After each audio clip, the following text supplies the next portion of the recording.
When Swami declared his mission at a very, very young age, I think his brother was very much concerned. Like what will happen to his brother? And naturally, out of his brotherly concern, his brother apparently wants Swami to become some IAS or some ICS officer. Right? But he was surprised to see like there are so many boys and so many people surrounding around him and calling him God and all that. Right? Naturally, the brother will be concerned. Right? So Swami has written a beautiful letter. I'm sure some of you know this, right? This is exactly Swami. He declared his mission then itself, right? Akila Manavalu Anandamanu Gurchi Rakshinchi Chundite Dikshanaki. I have a task to grant the lives of full of bliss. I mean, to not just few individuals in Puttaparthi, but the whole universe, right? Imagine that at that time, the Puttaparthi was just a tiny hamlet with only few people, right? And Swami is saying, he wants to grant this bliss to the whole universe. Sanmargamunu Vedi, Charinchu Varani, Chepatti Kapadute, Vratamunaku. I have a vow, right? I mean, those who are leading astray are going way high, right? I mean, to bring them back. I mean, if you see the Swami's life, I mean, that is exactly what he has done, right? I mean, today, several of us are sitting here and paying grateful homage, I mean, to Swami. I'm sure all of us have experienced transformation at some level, I mean, in our hearts. Right? Bida sadhalakaina penubada tolaginchi lemini baagute prema naaku. I mean, Swami's whole life is full of love. Right? When Swami says, my life is my message. Right? Expansion is my life, and no reason for love and no season for love. I mean, there is not even a single second that he thought about himself. Right? So today, again, Swami also said, I am in you, I am around you, I am beside you, right?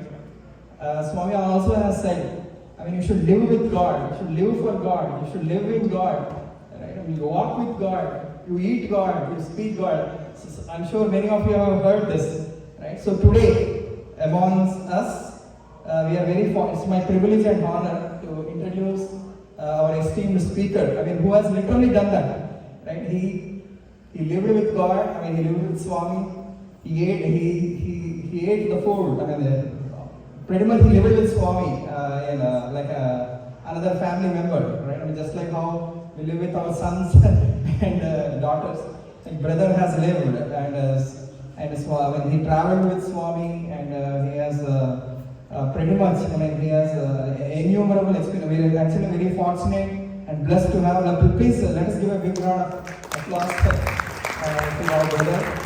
Again, to just give a short intro, brother has joined and worked joined as a Sevadal way back in 1972 in Dashara.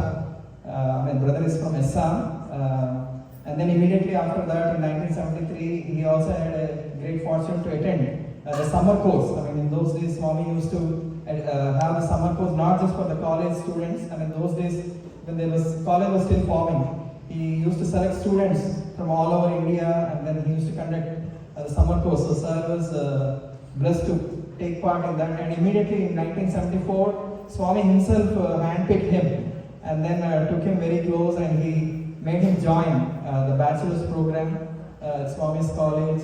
And then thereafter, brother also did PhD in Indian Institute of Science, and he's also a very illustrious academician and scientist. I mean, he's into all the laser technology, supporting all the aerospace and all that. Right?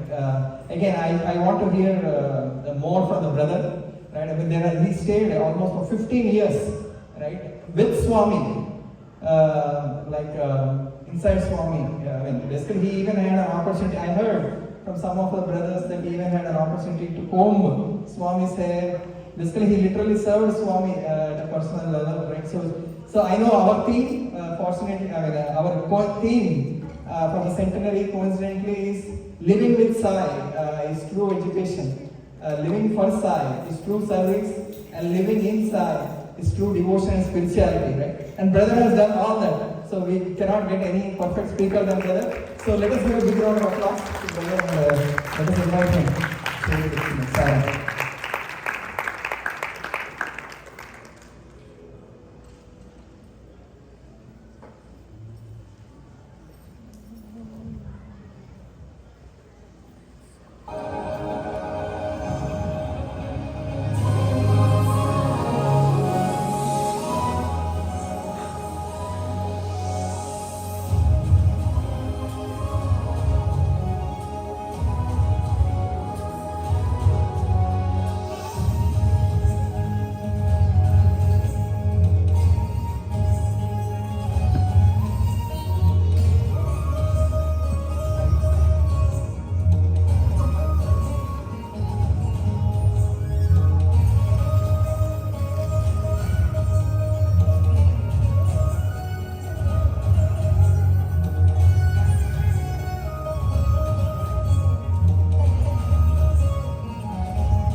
Om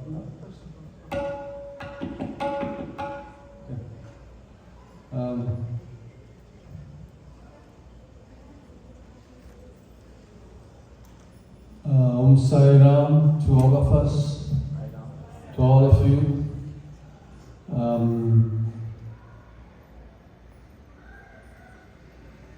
A most humble pranams to the lotus feet of Swami, and it is a great honor and privilege to be speaking here today on the occasion of the centenary celebration of our beloved Lord.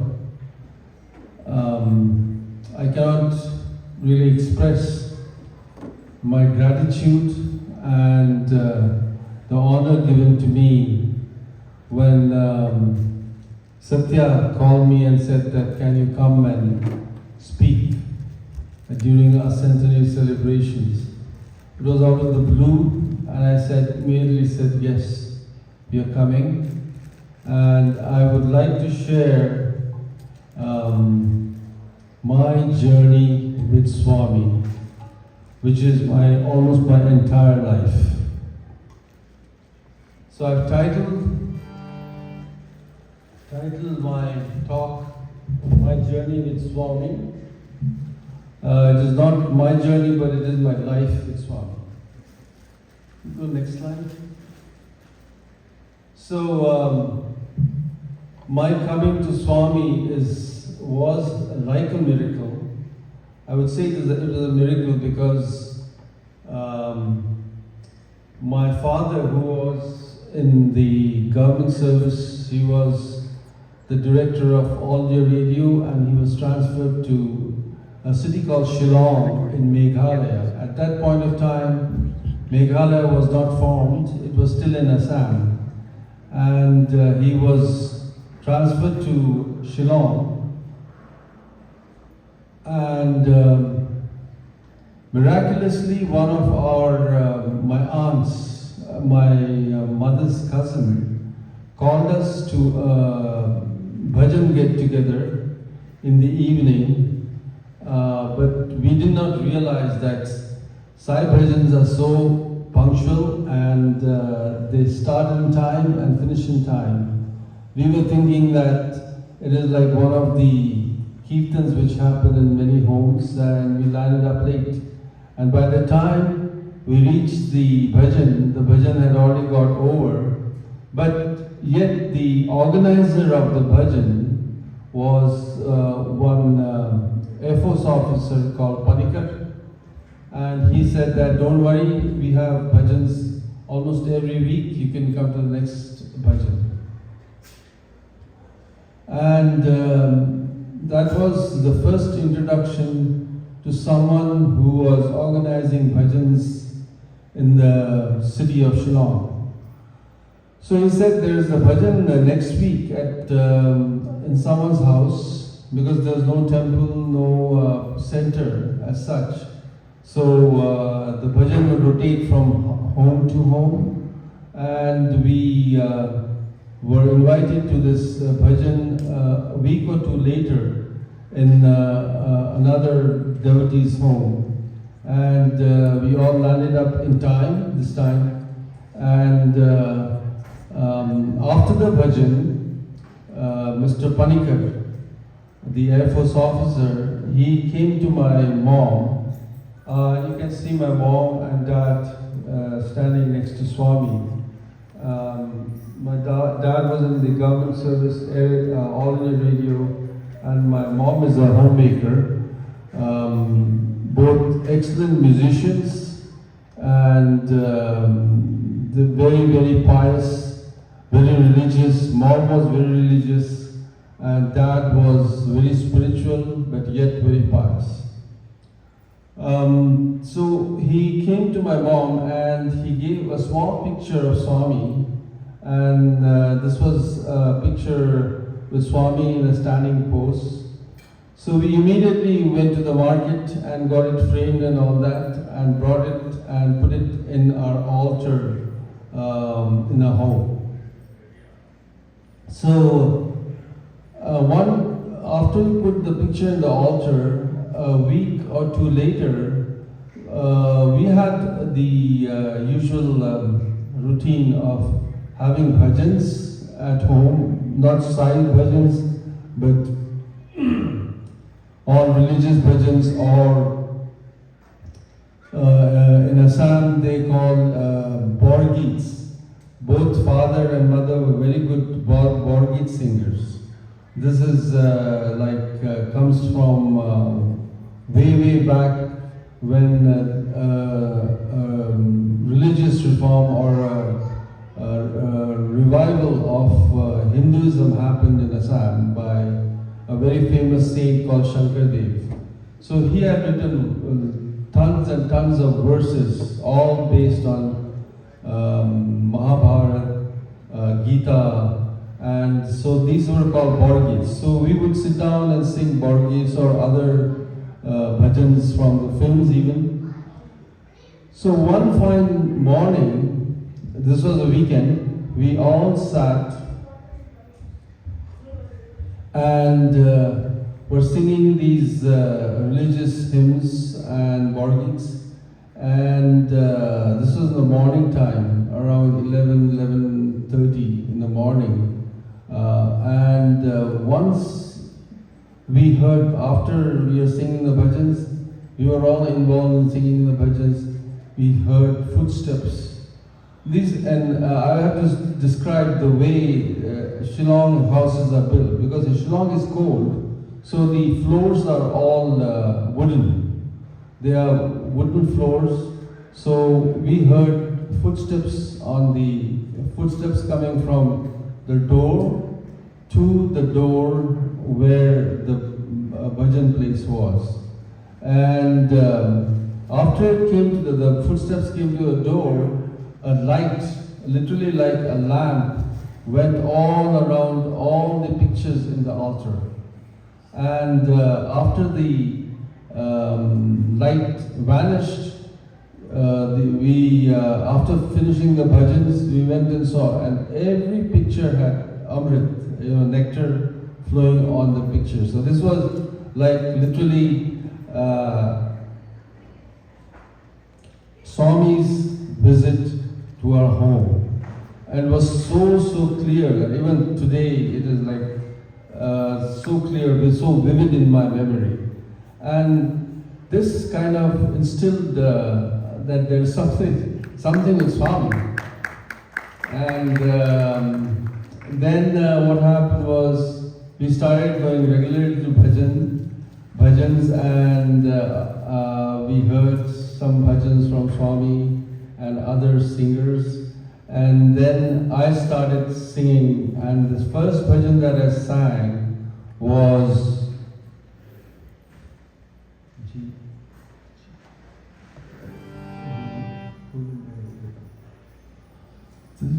this was actually sung by Swami, and I picked it up from Swami's, listening to Swami's bhajans.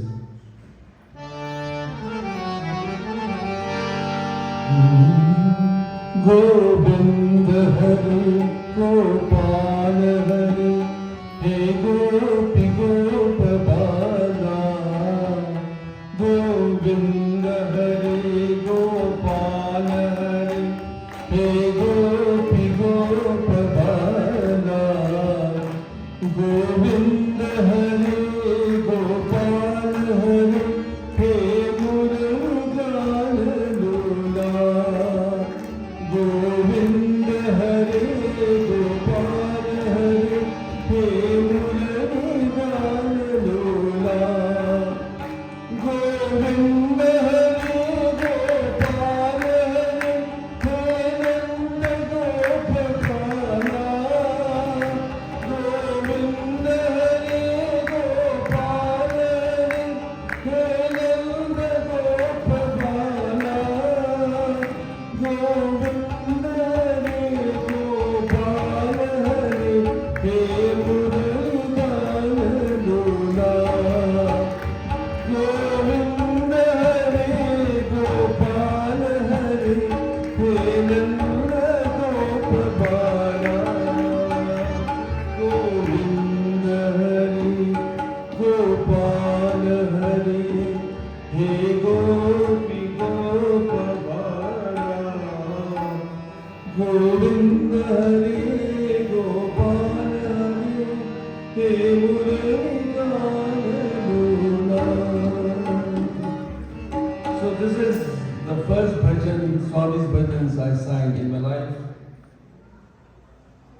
Then we started going to different bhajans because this was like organized on a weekly basis from home to home, and we organized a bhajan at home. And my elder brother, who is no more, his name is Deepak.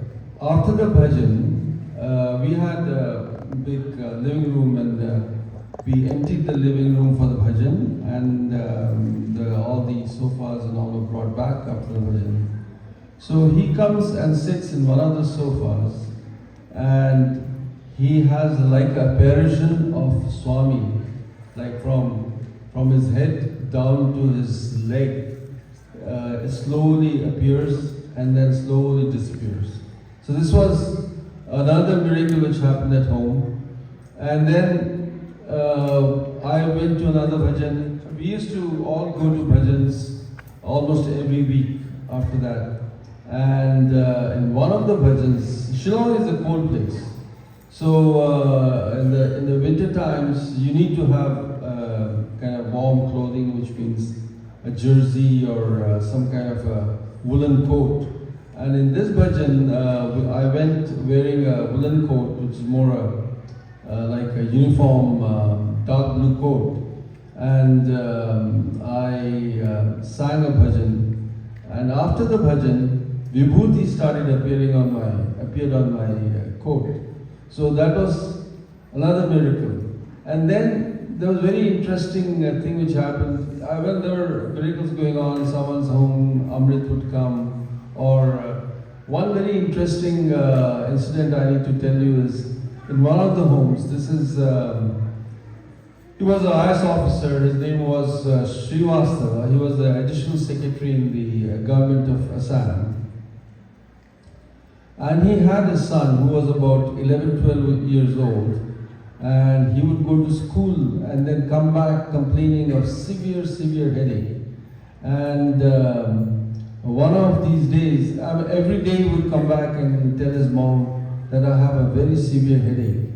And when one of those days, his mom said, go to Swami's room and pray to Swami that your headache disappears.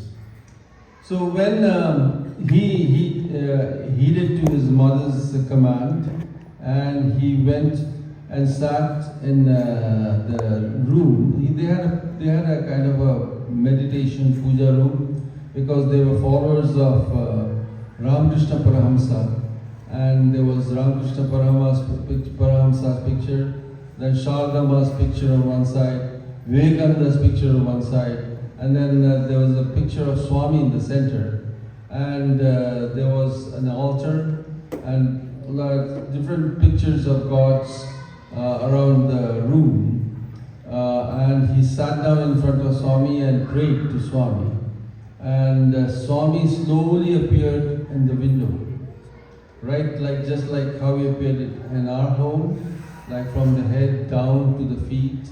And then he said, Swami told the boy, give me chocolates. Put chocolates as prasadam for me, and I'll come and cure you. And after the vision or his appearance, he disappeared. The room was full of vibhuti, like it was like mounds and mounds of vibhutis on all the pictures, except where the boy was sitting. All around there were vibhuti. I went and saw it. It was kind of amazing to see so much vibhuti appear in a single room. So these incidents are miracles. His visitations instilled a very, very strong faith in me and our whole family. And that's how Swami introduced himself to our home. Then, you can go next slide. So, after all this, in 1972, all this happened around 66, 67, 68. And then we moved to another city in eastern Assam, I had the opportunity of going to Sevadal. I joined the Sevadal, and in 1972 we had a Sevadal delegation for the Dasara time. And when we reached there, and whenever, so Sevadal is not supposed to come in the front and get Swami's darshan and all that, but wherever Swami had the chance, or I had the chance to see Swami from close quarters without disturbing the devotees, he would come to me and say, "Kahan se aaya? From where have you come?" And then he would say, "Kya naam kya hai? So what is your name?" So I would say, "Swami, I come from Assam, and my name is Rupak." So this, he would almost like 5-6 times he asked me throughout my stay. I think we stayed for a month-long Sevadal service in Puttaparthi. That was the face-to-face, first time face-to-face interaction with Swami. Then in 1974, I was selected from Assam to come and attend the summer course. So summer course, every evening there used to be apart from all the lectures during the summer, during the day by very scholarly people, in the evening there used to be a bhajan every day, and this was all the students would sit, all the summer course students would sit around Swami, and in this bhajans, Swami is the one who will ask who can sing. So first time I sang the bhajan.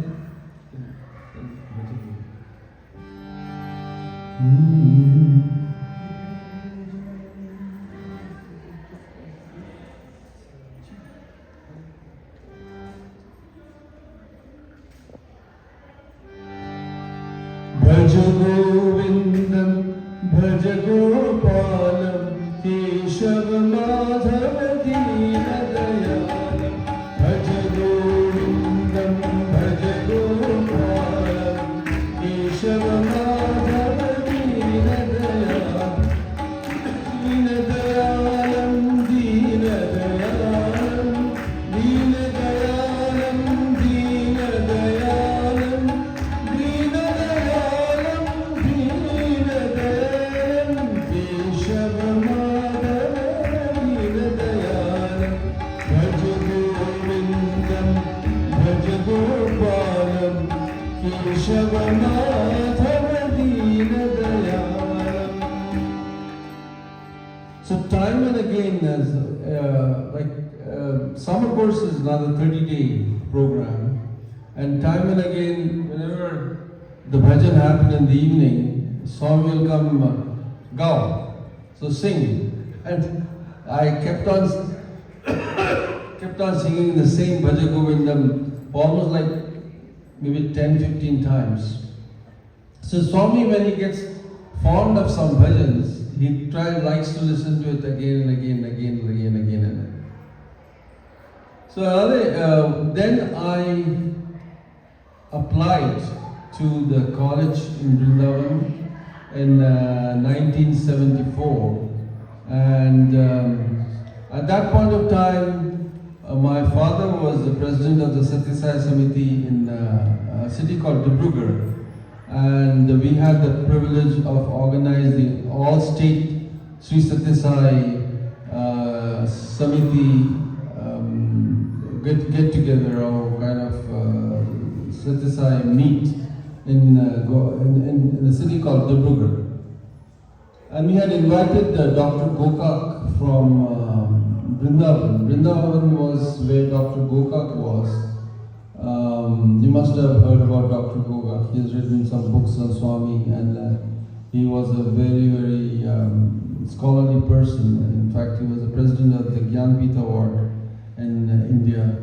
And he came down to the Satya Sai meet, and I happened to hear his talk, and Then finally, because I was planning to go to Vrindavan, I went and met him and he said, come, no problems, you should definitely come.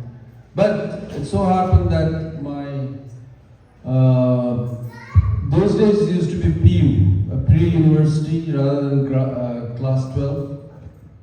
So my PU results got delayed and the admissions had already closed in Vrindavan. They closed the admission in June, even earlier than June. But because my results didn't come, they couldn't offer me a seat right away. But it so happened that once my application arrived at Gokak's desk, Gokak, it was around late July, and Gokak took the application to Swami, and Swami said, call him. So it was like Swami's direct call for me to become a student in the college. This was another miracle which happened in my life. Next slide, please. So I have a lot of pictures, and so this is the old Vrindavan. Next slide. You can see the building. It is no longer, not yet Trey Vrindavan. This is a building where Swami used to stay. This is the front of the building, and this is, next slide. This is darshan in the morning from the balcony when at the conclusion of Nagar Sankirtan, and then he also there was a kind of a sliding rail, and there Swami would appear and give darshan to the students who would stand down here. Next. This is the front when Swami is going for darshan to the devotees who were sitting outside. Next slide. This is the bhajan hall in the old Vrindavan. And Swami would sit there, we would sit all around him. And he will pick and choose who can sing. Go ahead. Yeah, this is another picture which I took. Next. So during this bhajans, so I started singing bhajans in Swami's presence in Vrindavan as well as in Puttaparthi. There are few bhajans he would keep on asking me to sing again and again. This is a very uncommon bhajan, but it's a very beautiful bhajan.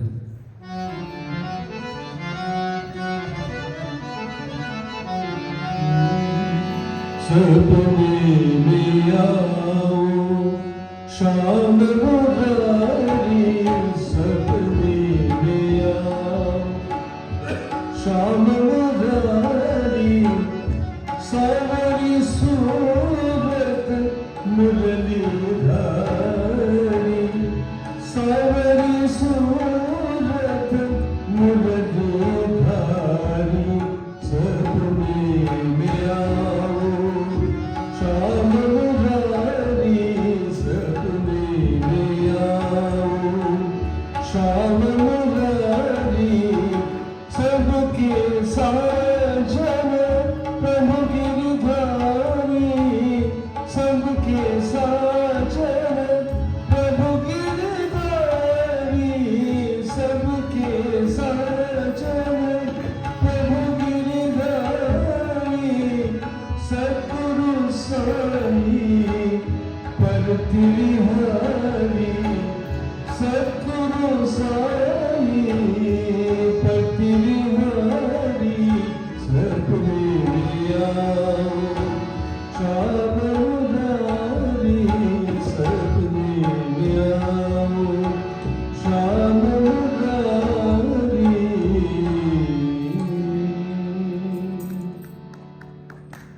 Another bhajan you must be very familiar with.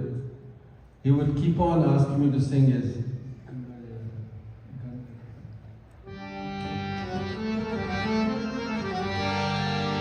Ganga Jatadhara Gauri Shankar Girijaman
Next slide. So then the old Vrindavan transformed to Trey Vrindavan. I don't exactly remember the date. You can go back a couple of slides. One more slide. So here's that. So you see there, Swami is watching out of that grill there, and I will come to how I came into stay with Swami in his abode. There is a hallway, and Swami constructed a room for me on the next to a dining hall. So there's a hallway, and then he goes up a few stairs, and there's the dining hall. And next to the dining hall was my room. Swami constructed the room and wanted me to stay there. You can go forward. So this is go back, Trey Vrindavan. This is the front of the Trey Vrindavan. Just at the back, there are rooms all on the top. And Swami has about there a big large room, and then next to Swami was Radha Krishna's room, and next to his Radha Krishna room was my room. So when we moved to the Trey Vrindavan, I had a room in Trey Vrindavan as well. Next slide. So after I came to Swami in '74, to the college, joined the college, and a few months later, it was the time of Dasara. Dasara was about a month away, and Swami wanted the students to present a play, a stage play, on Dasara time. So it was decided, the principal at that point was Dr. Narendra. And one evening after giving darshan to the devotees, I don't know how much you know about Vrindavan, how it was then. There was a huge banyan tree, and under that there was a circle, and it was like shaded. It had a tin sheet shading, and devotees will sit around that, and Swami will come and give darshan. So after darshan he came, and then the hostel was just straight ahead. So he would, one evening he straight came to that hostel where all the students ran into the hostel. The hostel had a huge dining hall, and the living quarters were upstairs. So we were only about maybe 50 students at that point. So he comes straight into this hall, and he says, he asks Dr. Narendra, the principal, we should do a play. And he said, yes, Swami, definitely. Then he said, which play should we do? Then at that, I think he had already thought about it, or I don't know how it came about. He said, let's do Bhaja Govind, Shankacharya's Bhaja Govind. And then he said, okay, then who will be the principal role, Shankaracharya? He asked Dr. Narendra. And because this Bhaja Govind was based on, M.S. Subbulakshmi's rendition of Bhaja Govindam. The Bhaja Govindam is by Shankaracharya. So he said that we need a good singer for this role. So who can be the he keep asking the question. And then he said, what about Rupak? Swami used to call me Rupaku. What about Rupaku? Then Dr. Narendra has nothing to say because it's Swami's decision. And he said, yes, sure, Swami. And then the practice started. And can you imagine that the script of the whole play was written maybe about in a week's time? Dr. Narendra, he wrote the script. And then practice started right away because Swami was based in Vrindavan at that time.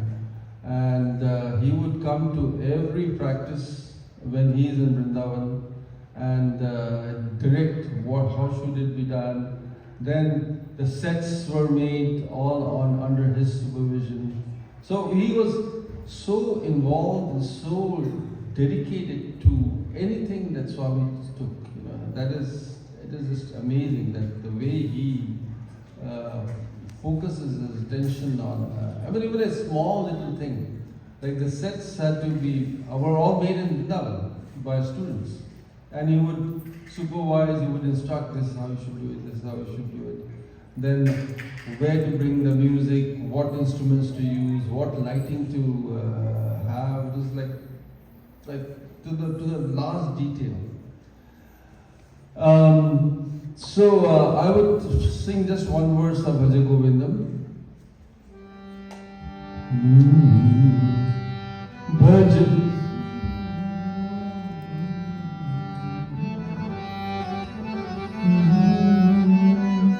Bhaja Govindam, Bhaja Govindam, Bhaja Govindam, Bhaja Govindam, Govindam Bhaja Mudamate, Bhaja Govindam, Bhaja Govindam, Govindam Bhaja Samprapte Sannihite Kale, Samprapte Sannihite Kale, Nahi Rakshati Dukkhnu Karane, Nahi Rakshati Dukkhnu Karane, Bhaja Govindam, Bhaja Govindam, Govindam Bhaja Mudamate, Bhaja Govindam, Bhaja Govindam, Govindam Bhaja Mudamate. So this play was first enacted in Vrindavan. Actually, can you believe it was done, there was no stage as such, it was done under the tree. I wish I had pictures of that presentation. It was, if I can describe it, it's devotees sitting around and it was like a raised stage where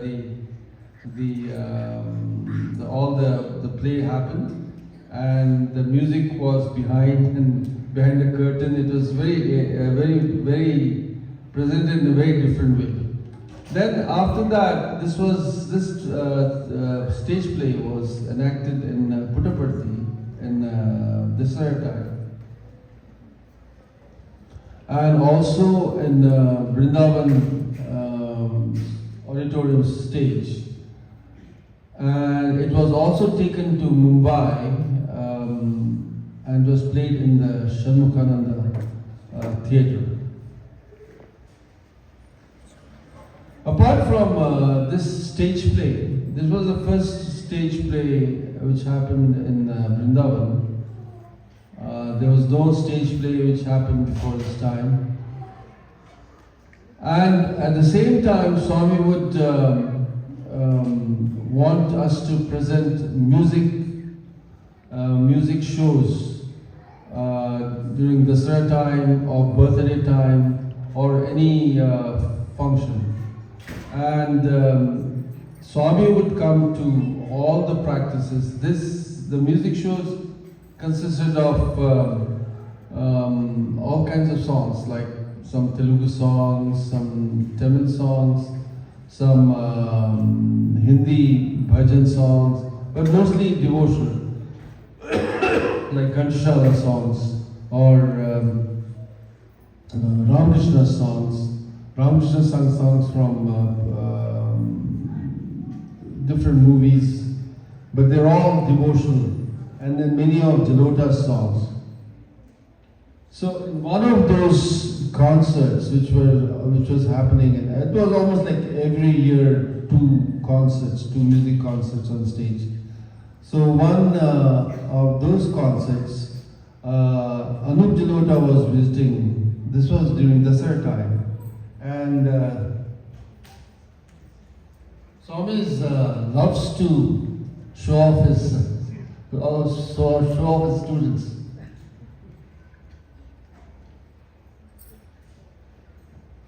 So in one of those Dasara festivals, Anup Jalota came down to. By the way, Anup Jalota was a real ardent devotee of Swami. And in fact, he came to prominence after seeing Swami in Mumbai. And so this, in October, Dasara festival, he had come down. So Swami made him sit next to him. So when the concerts happen, the stage concerts happen, Swami will be sitting in the ground with the devotees and the students around him, any dignitaries who come who are sitting around him. So he brought Anup Jalota and made him sit next to him. And he said, see, my students are better than you. So I used to sing many of Anup Jalota's songs. And one of his favorite was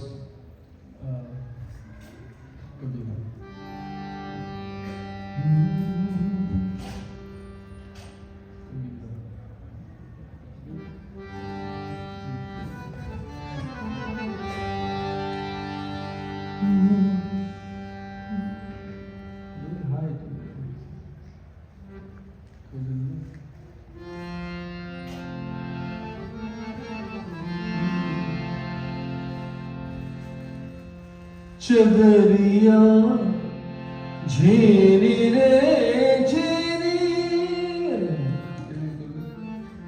चदरिया झेरी रे झेरी ये राम राम रस पीने चदर दिल्लो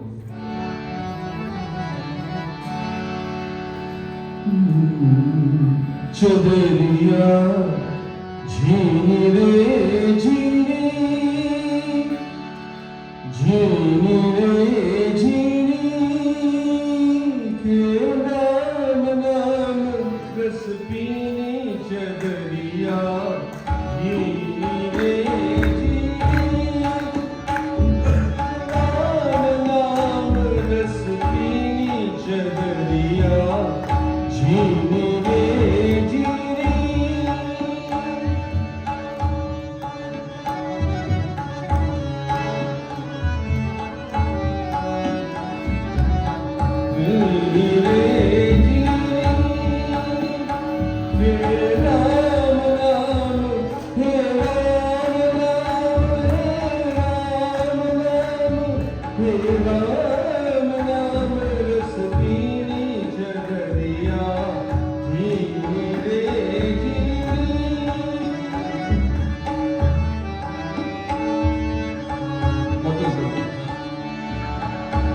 प्रहलाद सुदामन ओढ़ी चदरिया प्रहलाद सुदामन ओढ़ी शुक्लेन निर्मल कीनी चदरिया शुक्लेन निर्मल कीनी दास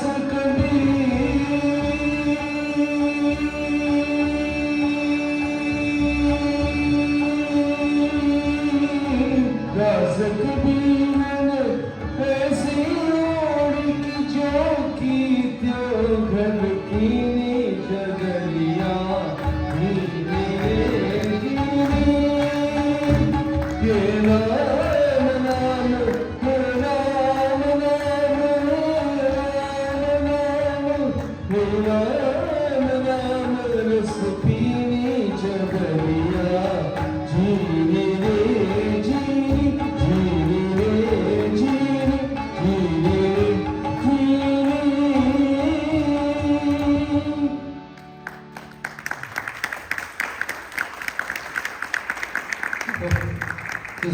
said, see how my students sing. They sing better than me. Like, and I started pulling his leg.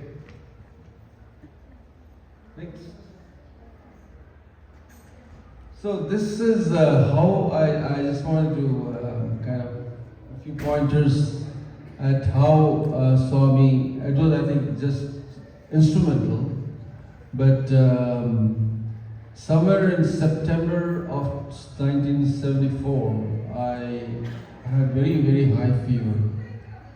I was in the hostel, and Swami came to know about it.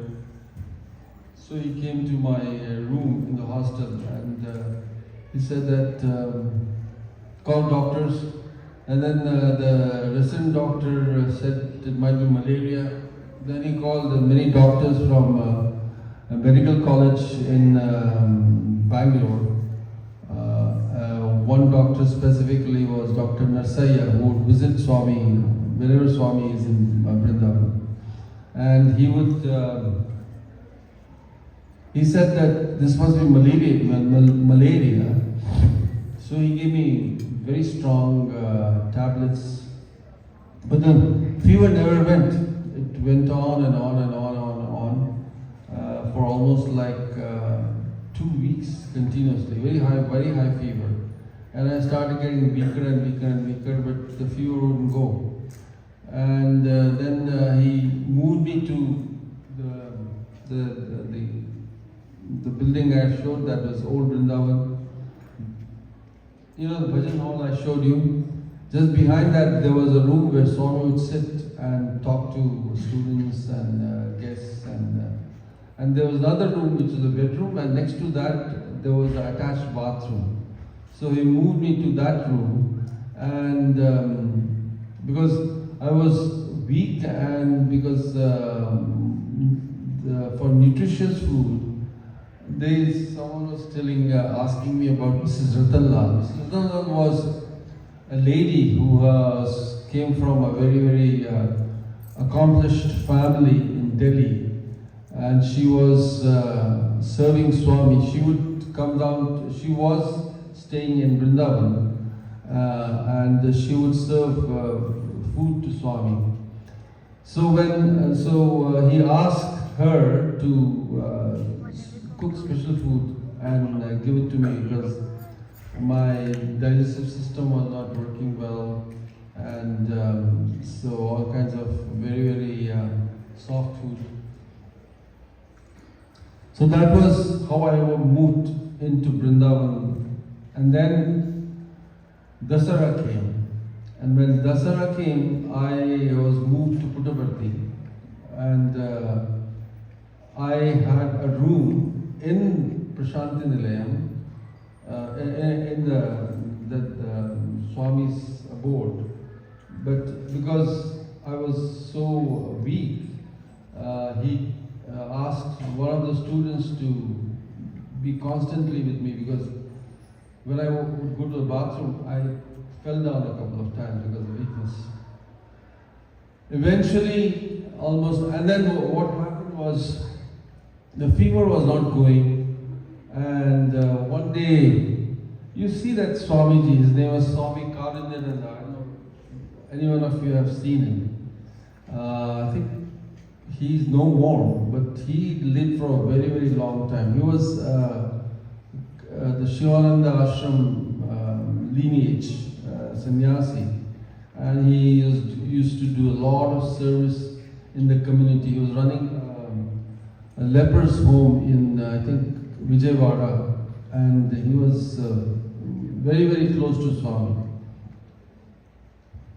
So one of those days when my fever was high, and he started,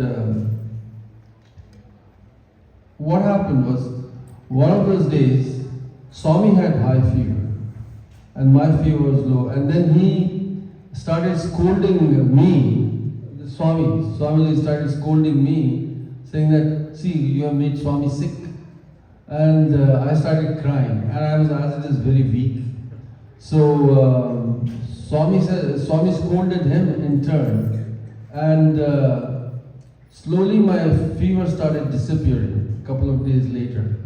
And Swami took over this fever, and I was started getting cured. But it came back again because the root cause of the fever was not still discovered. So they took me to Bangalore, they did a blood test, and they found it was typhoid. And typhoid is, then they started really treating me for typhoid with the specific medication to reduce typhoid infection. And that was Swami's compassion and love, that he just took over my sickness, and then I started becoming better.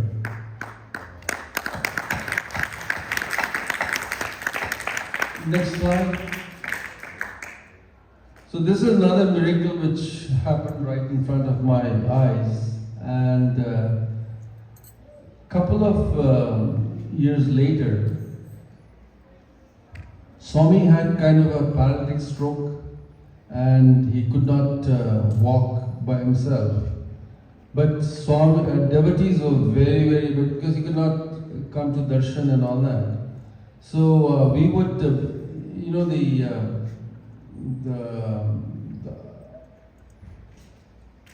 the balcony of Prashanti Nilayam, he could only be brought to that, and that too we would hold him from behind for his darshan to the devotees.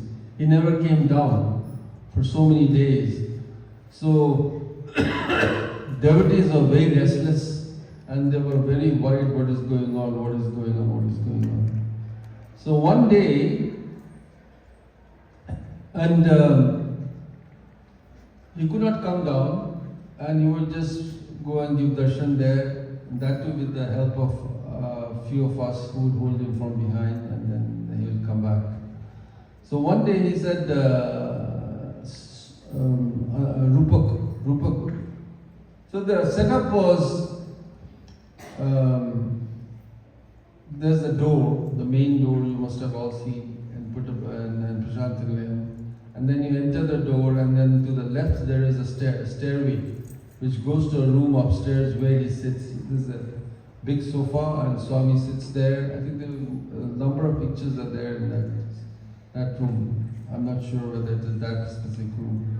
And he would sit there, and people would sit around. All the very, very close people would be called up there, and there were few students. I was constantly there, and then Radha Krishna, Srinivas, all these people, we had the kind of permission to go straight up there. He said, Rupaku, get some water. So I got the little water in a small chambu, they call it chambu. And then he said that, take a little bit of water and sprinkle it on my legs. And I did exactly as he said, and soon the paralysis started disappearing. So basically, he took someone else's paralysis over himself, and then let it disappear. So it's like Swami's compassion, Swami's curing ability, or the healer that he is. Not only emotionally, but physically also, he heals people all the time. I mean, you can see miracles after miracles. Next slide. So he took us to Bhaja Govindam play in Bombay. Then he also made me act a stage play called Kingdom of Heaven. This was based on Jesus' story, and he chose me as Jesus. And this was directed by one of the Hollywood directors. His name is Christopher, I don't remember his last name. But Swami would come to the practices every time we practice in Vrindavan. When he came to Vrindavan and we are having the practice of Kingdom of Heaven, he would be there. And there are some scenes in this this beautiful play where there is a kind of a betrayal of Jesus. You must be all knowing, betrayal by Judas. And Swami would get so angry on those characters who were just, physically. Not scold them, but he would be upset because Jesus was betrayed by these characters like Judas, then Peter, then Caiaphas, all these people who were involved in sending Jesus to the cross.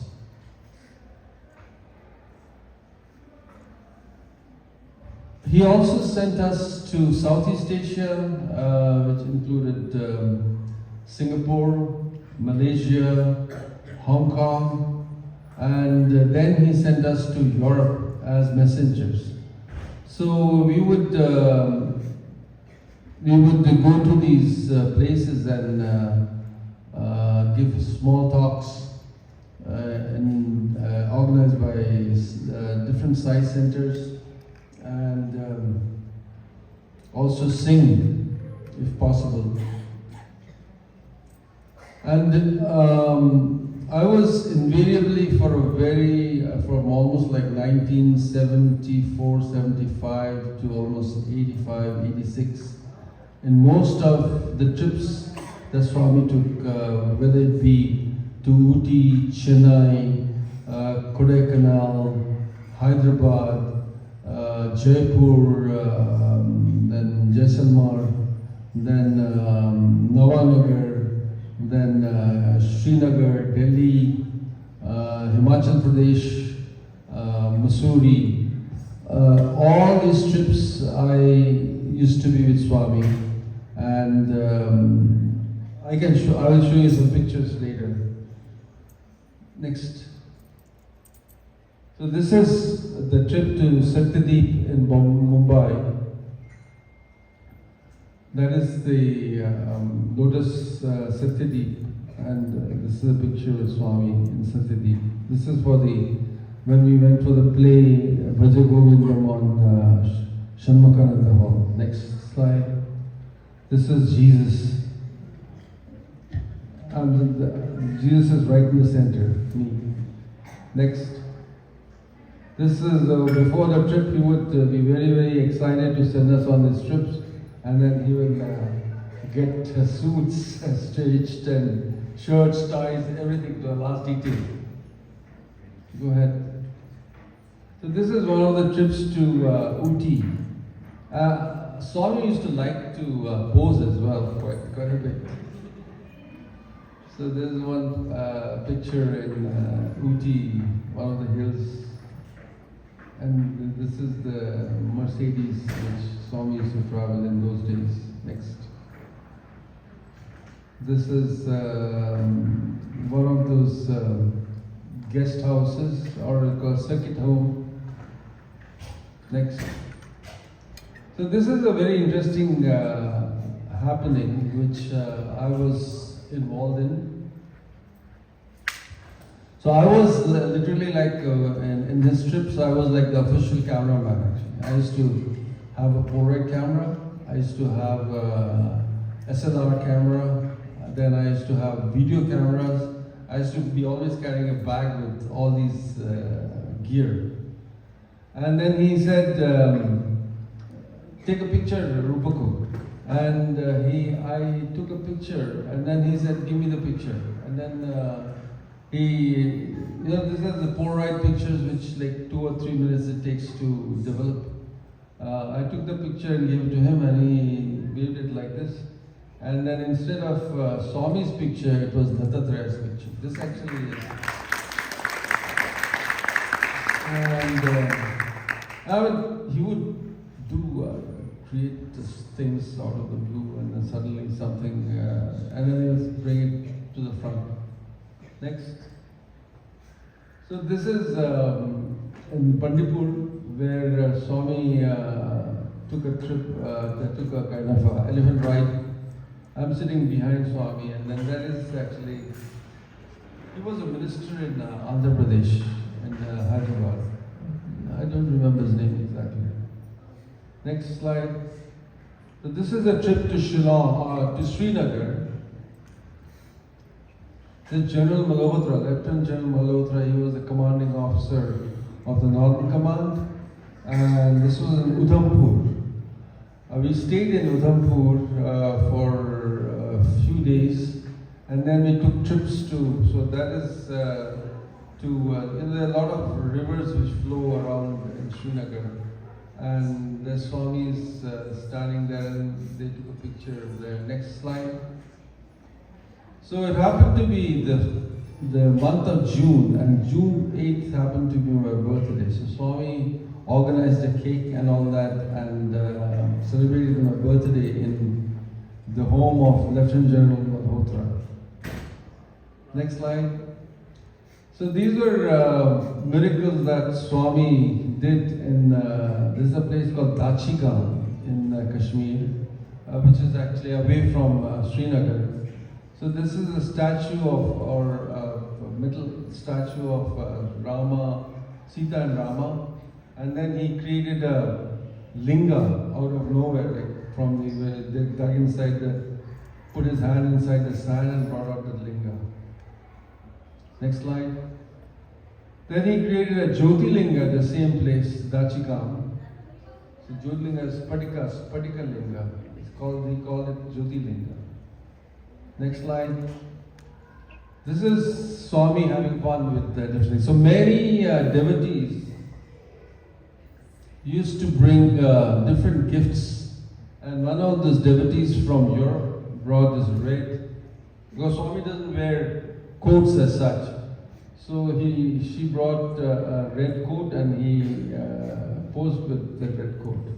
Then someone wanted to bless the car that he bought. He just sat on the car. Next slide. So here he's having fun. I don't know if they've seen all these pictures. These are very rare pictures. Go ahead. So Swami also, the first time the chariot was inaugurated in Swami's 50th birthday in 1975. And you can see me, his charioteer or Sanatan Sarthi, like Swami's Sarthi. Go ahead. This is in, so after all these stage plays, music programs, trips where all over India, Swami wanted, Swami didn't want it. Actually, it was Rajeshwar Rao and what is the other director's name? Anjali Devi. Have you heard of Anjali Devi? Actress. Her husband, who was a very good director and music director as well, lyricist.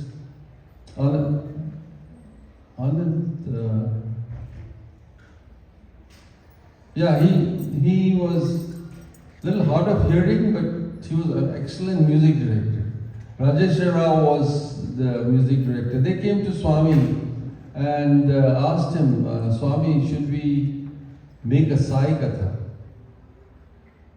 So Swami said, sure, why not make Sai Katha? And then they wrote the lyrics, they wrote they tuned them, and they came down to Vrindavan, and they started the practice. We would sit with them, and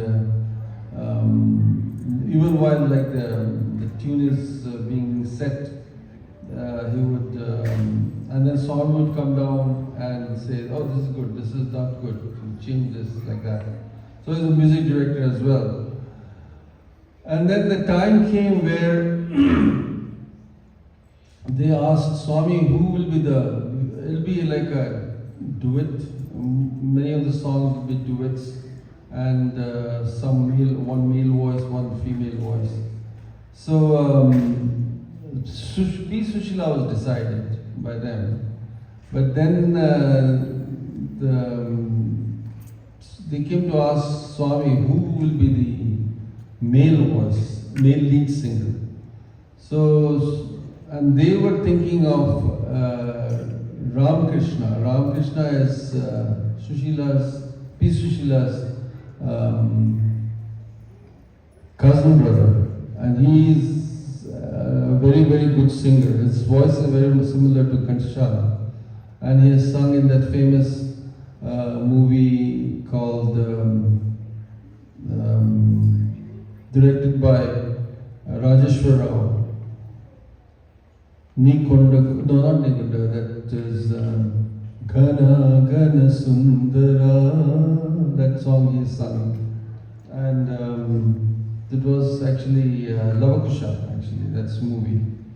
So they wanted, the directors wanted him to sing, but Swami said, no, it'll be Rupak who will sing all the songs. So practice started, and we had long sessions of practice, not in days after days, 15, 20 days. Then the recording studio was a studio in Chennai, and then this is a picture sitting. This is actually in Chennai. There's a jhula for Swami, and I'm sitting next to Swami. So I'll sing a few songs from that album.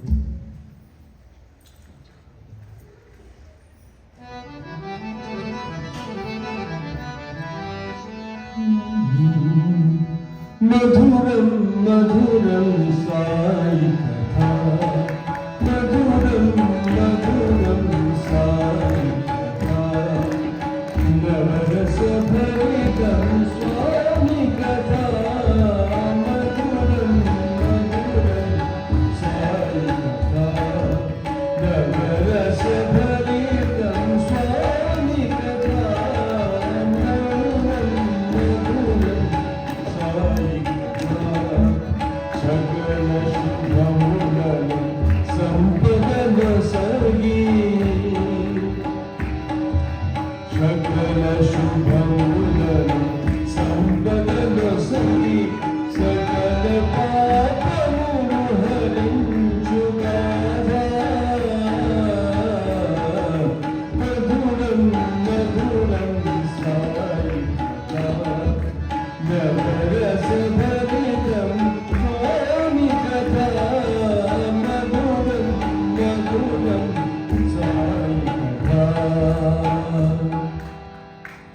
So one more very beautiful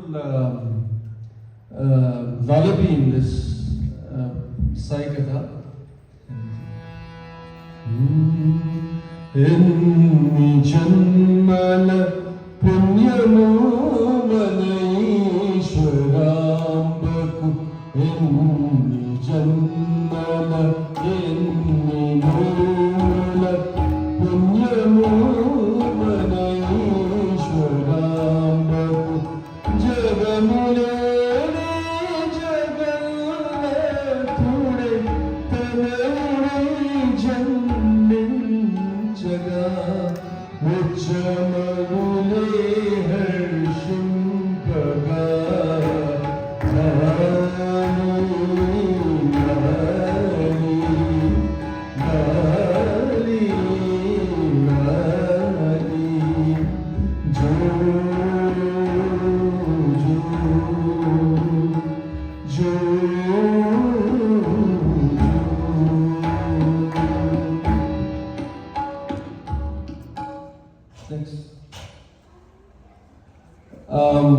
that concludes my talk.